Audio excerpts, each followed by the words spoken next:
നവ്യയെ ഇല്ലാതാക്കാൻ അഭി.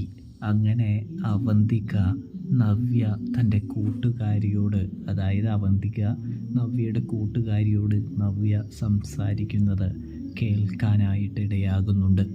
അതായത് AN ജ്വല്ലറിയെ തകർക്കണം, AN ജ്വല്ലറിയുടെ നാശമാണ് തനിക്ക് കാണാനായിട്ട് ഏറ്റവും കൂടുതൽ ഇഷ്ടം എന്ന് പറയുന്നു.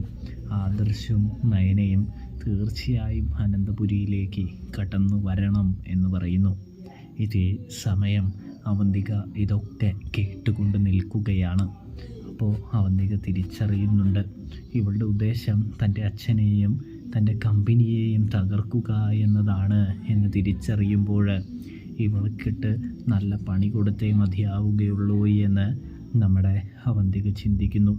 അതുകൊണ്ട് തന്നെ അവന്തിക നേരെ അഭിയുടെ അടുത്തേക്കാണ് പോകുന്നത് എന്ന് കാണാം.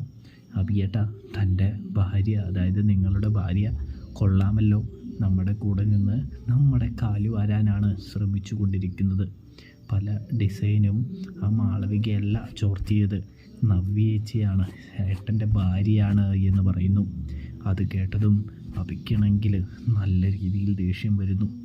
അങ്ങനെയാണെങ്കിൽ അവളെ ഞാൻ കൊന്നുകളയും എന്ന് പറയുന്നൊരു കാഴ്ച കാണാൻ സാധിക്കും.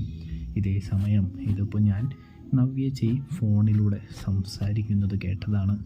അധികം വൈകാതെ നമ്മുടെ കമ്പനിയെ തകർക്കണമെന്നൊക്കെ പറയുന്നത് കേട്ടു എന്ന് പറയുന്നു. ആരോടാണ് എന്നൊന്നും എനിക്കറിയില്ല എന്ന് പറയുന്നു. അതൊന്നും വ്യക്തമായില്ല എന്ന് പറയുന്നു. എന്തായാലും നവ്യയെ തീർക്കാൻ അഭി പുതിയ പദ്ധതി ഇടുന്നു. നവ്യയെ പിടികൂടിയിരിക്കുകയാണ് പ്രിയ പ്രേക്ഷകരെ, പ്രിയ കൂട്ടുകാരെ. അപ്പോൾ സബ്സ്ക്രൈബ് ചെയ്യാൻ മറക്കല്ലേ. Thanks for watching.